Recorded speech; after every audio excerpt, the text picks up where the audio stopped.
Conakry, 2 février 2015. Bonsoir, merci de votre attention et bienvenue dans cette édition. La Guinée, dans les préparatifs de la présidentielle de 2015, une rencontre entre gouvernement et partenaires internationaux s'est tenue ce lundi à Conakry. Objectif est examiner les voies et moyens à entreprendre pour rendre le scrutin crédible et transparent. L'Union européenne exprime son soutien au processus électoral. Le point avec Mamadou Alphabali. La rencontre s'est tenue à huis clos entre représentants du gouvernement guinéen et européen. Au menu de la rencontre, l'organisation des élections présidentielles prévues cette année. Nous avons discuté avec le ministre des Affaires étrangères, aussi avec d'autres membres du gouvernement, le ministre de la mission territoriale et décentralisée et le porte-parole du gouvernement, du processus électoral qui est prévu pour cette année. Nous sommes disponibles côté Union européenne, États membres, d'autres partenaires à appuyer les efforts de la République de Guinée pour avoir effectivement un processus électoral de bonne qualité. Des efforts sont entrepris, mais il y a encore beaucoup à faire cette année pour que les élections puissent se dérouler dans de bonnes conditions. Aujourd'hui, des efforts sont enregistrés dans le processus. Avec l'implication de l'ensemble des acteurs, plusieurs activités sont réalisées ou en cours de réalisation pour corriger les imperfections des précédentes élections. Les élections, la chose la plus importante, c'est le fichier électoral. Le fichier électoral est complètement corrigé. Les électeurs qui allaient à 20 km, 10 km ne vont plus à 20 km, ils seront juste à côté de leur maison. Ça, c'est déjà fait. L'opposition, d'abord, participe actuellement à ces corrections. Ce n'est pas des choses qui se font entre la CENI et le ministère de l'administration du territoire. L'opposition est partie prenante. Nous sommes en train d'étudier actuellement quelques corrections du code électoral. Et ça aussi, l'opposition est partie prenante parce que nous aussi, nous même proposer quelque chose d'ici le mois d'avril. Les dernières élections présidentielles en Guinée remontent à 2010. En organisant un nouveau scrutin, 5 ans après, le pays compte maintenir ses acquis démocratiques. Ce, après la tenue des législatives en 2013. Dans l'actualité encore, l'équipe du Sili national est attendue à Conakry après 2 semaines de prestations en Guinée équatoriale. Le Sili a fait son mieux avant de s'incliner aux quarts de finale face au Ghana. À Conakry, le comité national de collecte de fonds a rencontré le Premier ministre chef du gouvernement pour faire le point de la situation des fonds mobilisés en faveur de notre 11 national. Pour l'occasion, Mohamed Saïd Fofana a invité les populations à se mobiliser pour réserver un accueil bon enfant à notre équipe nationale. Voici le reportage de Ousmane Bangora. Le gouvernement guinéen, à travers le département en charge des sports, avait mis en place le 20 décembre dernier un comité national de collecte pour soutenir nos 2 équipes, seniors et cadettes, qualifiées aux phases finales Malabo et Niamey 2015. Après la défaite du Sili hier au quart de finale face au Ghana, le comité rencontre le Premier ministre Mohamed Saïd Fofana pour faire le point de la situation. Durant 4 semaines, à procéder aux collectes, n'est-ce pas, auprès de l'administration, des opérateurs privés, les associations et autres organisations pour soutenir notre équipe à Malabo. Cette remise officielle de la collecte, qui s'élève à 1,340 860 000 francs guinéens, dénote la maturité de la grande famille sportive. Nous savons tous comment elle s'est battue durant la première phase de ce tournoi pour que la Guinée soit qualifiée au quart de finale. Je crois que c'était une fierté pour tous les Guinéens. Nous tenons donc à les remercier, à leur dire que nous sommes fiers d'eux, que le président de la République est fier de l'équipe nationale, que tous les Guinéens sont fiers de leur équipe nationale. Naturellement, comme vous le savez, dans ce genre de bataille, il n'y a pas que des victoires, il y a aussi des défaites. La vie est ainsi faite. Il y a des jours de bonheur, de joie, mais il y a aussi des jours de tristesse. Ce qui est important, c'est l'avenir. Et nous sommes certains que cette équipe que nous avons vue évoluer ces derniers temps fera parler d'elle dans les années à venir avec des jeunes pétris de talent que nous connaissons. Et c'est ça notre grand espoir. Nous voulons donc les remercier et les féliciter et leur dire de rentrer chez eux la tête haute. Les Guinéens les attendent et nous demandons à tous les Guinéens de leur réserver un grand accueil. L'équipe senior qui vient de défendre les couleurs nationales en Guinée équatoriale va bientôt regagner le bercail. Quant à l'équipe cadette, elle s'envolera dans les prochains jours pour Niamey. L'opération du comité va se poursuivre pour accompagner l'équipe cadette. Volet santé à Sambailo, dans la préfecture de Koundara, les mesures d'hygiène se renforcent pour contrer l'épidémie d'Ebola dans cette localité frontalière. Les mesures de contrôle et d'hygiène sont de rigueur. Falilou Diallo s'est rendu sur place. Voici son constat. Nous sommes à Sambailo. Après l'ouverture des frontières, cette sous-préfecture située à cheval entre la Guinée et le Sénégal renforce davantage les mesures d'hygiène pour contrer l'épidémie d'Ebola. Ici, les autorités sanitaires et administratives ont pris les taureaux par les cornes dans le contrôle des populations et des usagers de la route, d'où l'installation des kits sanitaires partout à Sambailo et à Bundufugu. Tous les services ici à Sambailo comme à Bundufugu, à Koundara, se sont mis en branle pour acheter des kits de lavage des mains, mettre à tous les niveaux. Vous avez dû constater depuis la rentrée de Sambailo jusqu'à quand vous continuez à Bundufugu, vous verrez partout pour qu'on se prémunisse vraiment des conséquences d'Ebola. Et on n'a jamais connu des cas. À Sambailo, l'impact négatif de cette maladie a beaucoup contribué à la réduction des recettes douanières. Nous mobilisons à moins autour de 7 milliards par mois. Et peut-être constaterez qu'avec certains chiffres que je vais donner, à travers l'Ebola, les conséquences d'Ebola sur la fermeture, nous a conduit à une certaine baisse quand même de cette recette-là. La réouverture des frontières terrestres devrait permettre à ces soldats de l'économie de redoubler d'efforts pour renflouer les caisses de l'État. La lutte contre le virus Ebola, le gouvernement turc offre à la Guinée des produits médicaux d'une valeur de 360 millions de dollars. Ces produits viennent renforcer des dispositifs sanitaires mis en place par l'État guinéen. Le reportage est signé de Haya Ramatoulaye Touré. Il s'agit de médicaments, des vêtements de protection et autres kits de prévention.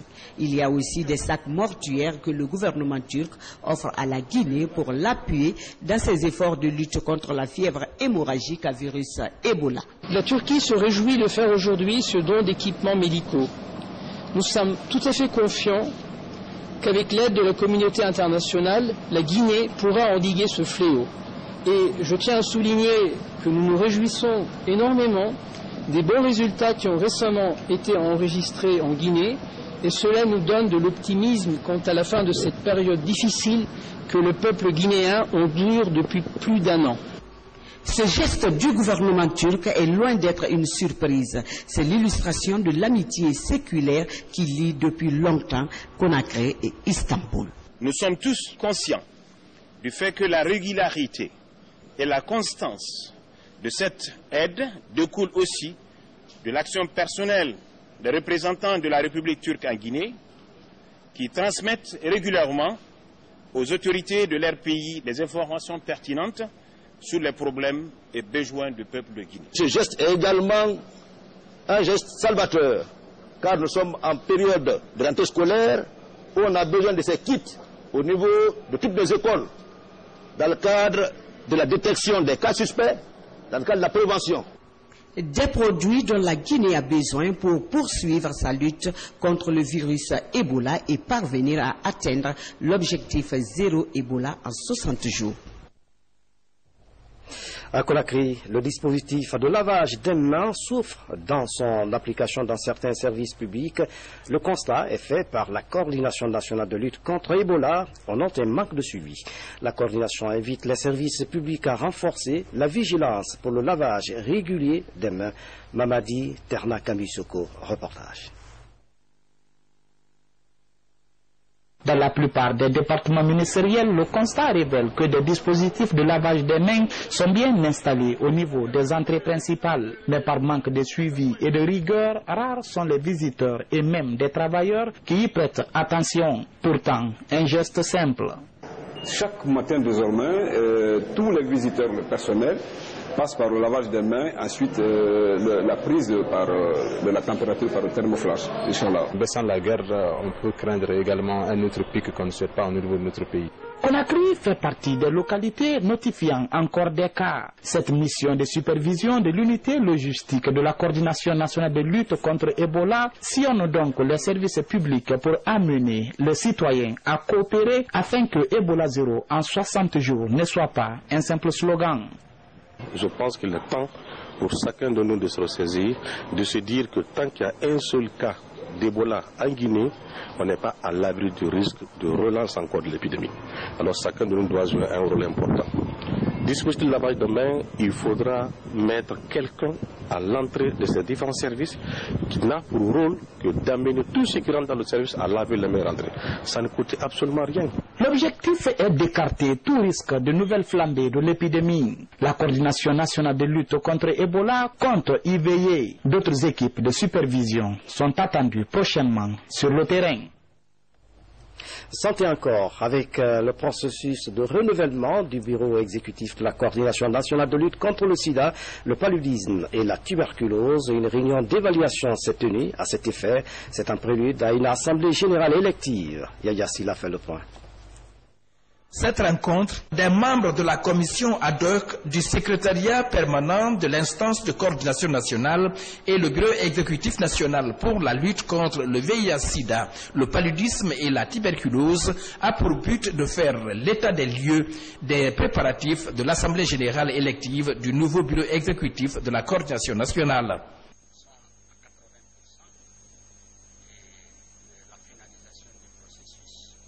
De renouvellement des membres du CCM Guinée, puisque le secteur public décide d'avoir un titulaire et un suppléant. Les confessions religieuses également ont élu les deux représentants titulaires et suppléants. Le secteur privé la même chose, l'Assemblée nationale la même chose. Les partenaires bi- et multilatéraux également ont désigné, l'ONU-SUDA également. Donc je me dis que le processus tire vers sa fin, parce que ce qui reste maintenant à faire, c'est les congrès pour les 4 sous-secteurs de la société civile. Le but de la démarche est de conférer à l'élection du bureau exécutif la transparence et l'inclusion de tous les acteurs concernés. La dernière étape est toujours la plus longue, la plus difficile, parce que on aperçoit le bout du tunnel où on veut aller, mais on n'y est pas encore. Et donc, en ce moment, on se dit, c'est pas loin, je vais relâcher les efforts. C'est maintenant qu'il faut redoubler d'efforts pour que nous puissions finalement sortir de cette situation, avoir un CCM représentatif avec la nouvelle formule, n'est-ce pas, la nouvelle composition. Il faut rappeler que ça, ce n'est qu'une conditionnalité. Il y a d'autres conditionnalités qui sont liées à cela. Alors, plus tôt nous aurons fini cette étape, de mieux ça viendra pour le pays, parce que ce que nous espérons engranger est énorme. La lutte contre le VIH-Sida, le paludisme et la tuberculose est plus que d'actualité en Guinée, même si ces dernières années, ces pathologies ont considérablement ralenti en termes de propagation. On change de sujet. La politique nationale sémencière a été élaborée et validée à Kindia. Le document sera mis à la disposition des agriculteurs pour améliorer les récoltes. La sémence produit Made in Guinée certifiée pourrait être exportée vers d'autres pays. Mohamed Sankon a parcouru le document pour nous. Regardez. La Guinée se dote d'un catalogue national des espèces et variétés de semences destinées à l'agriculture. Le document a été élaboré et validé au cours de cette rencontre axée sur la formation des inspecteurs, contrôleurs sémenciers et laborantins du secteur.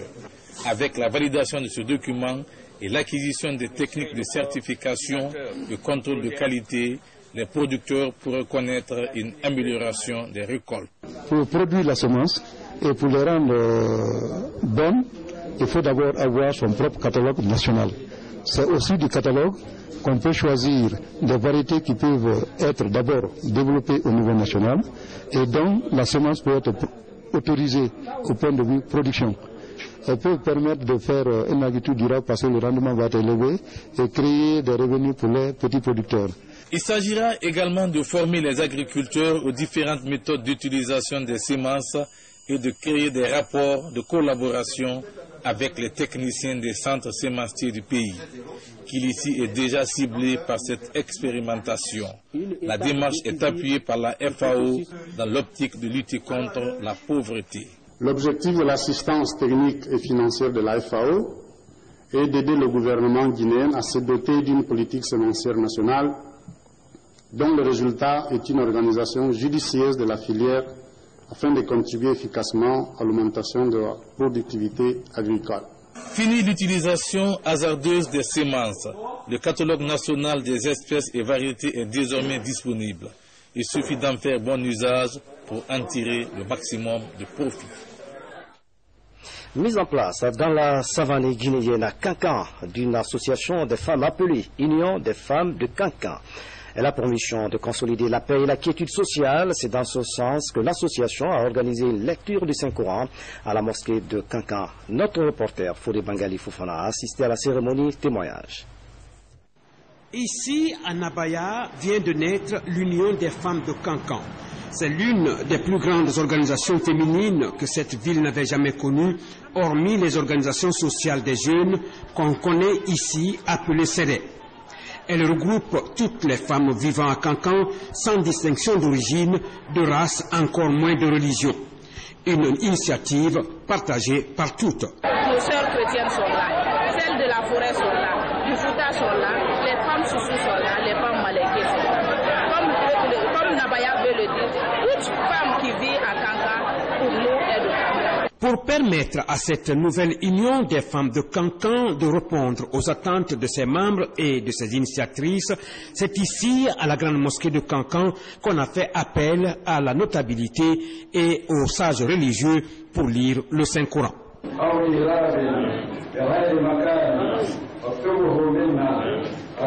je prie le Tout-Puissant Allah qu'il guide nos pas vers ce que nous envisageons pour les femmes de Kankan, pour le peuple de Kankan, pour la prospérité, la paix, la quiétude à Kankan, et pourquoi pas en Guinée. En mettant sur pied cette union des femmes de Kankan, ces femmes fondent l'espoir qu'elle sera pour elles non seulement un facteur de rassemblement, mais surtout d'entente, de cohésion, de consolidation de la paix et de la quiétude sociale dans cette cité de Nabaya où chacune d'elles est aujourd'hui appelée à vivre sur le chemin de son destin.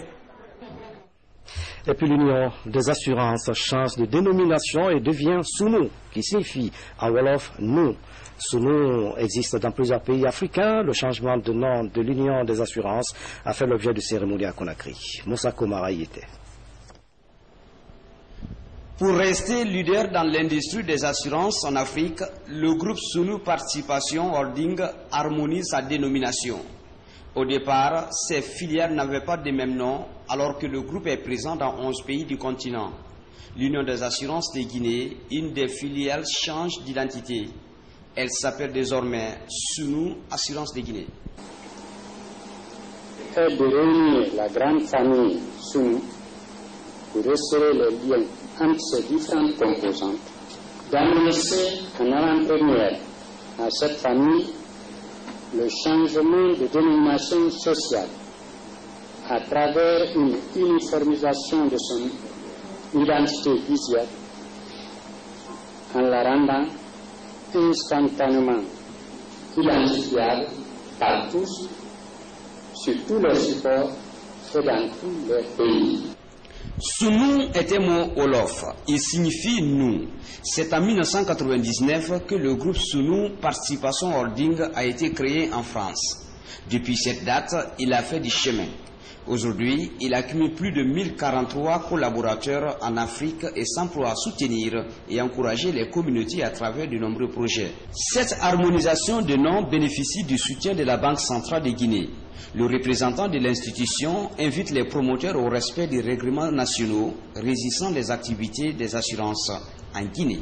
La BCRG, en tant qu'autorité de tutelle, doublée de sa casquette d'organe de régulation, fortement attentive aux efforts visant à accroître les dimensions et les performances des acteurs du marché.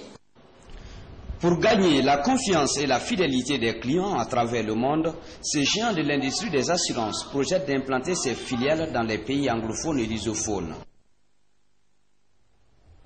Et puis en plus bref, les femmes de Dongol-Loura, dans la préfecture de Mali, sont très impliquées dans la production de lait, une activité quotidienne qui génère des fonds pour les familles. Ici, à Dongol-Loura, les femmes ont un véritable attachement à leurs vaches. Vous suivrez le reportage de Sekou Fernand Kourma et Adama Traoré Elsa dans nos prochaines éditions d'information. À Farana, les acteurs sociaux sont à l'offensive pour l'éradication du virus Ebola après l'extinction des différents foyers de la maladie. Les acteurs sociaux sont orientés vers le district de Laya Sando dans la sous-préfecture de Tiro. L'Union des femmes de Farana s'engage dans cette lutte pour lever la réticence des habitants de Laya Sando. Vous suivrez le reportage de Sori Dekera dans la rubrique Zéro Ebola en 60 jours après cette édition d'information. C'est la fin de ce journal. À tous, merci de nous avoir suivis. Excellente soirée où que vous soyez dans le monde. À demain.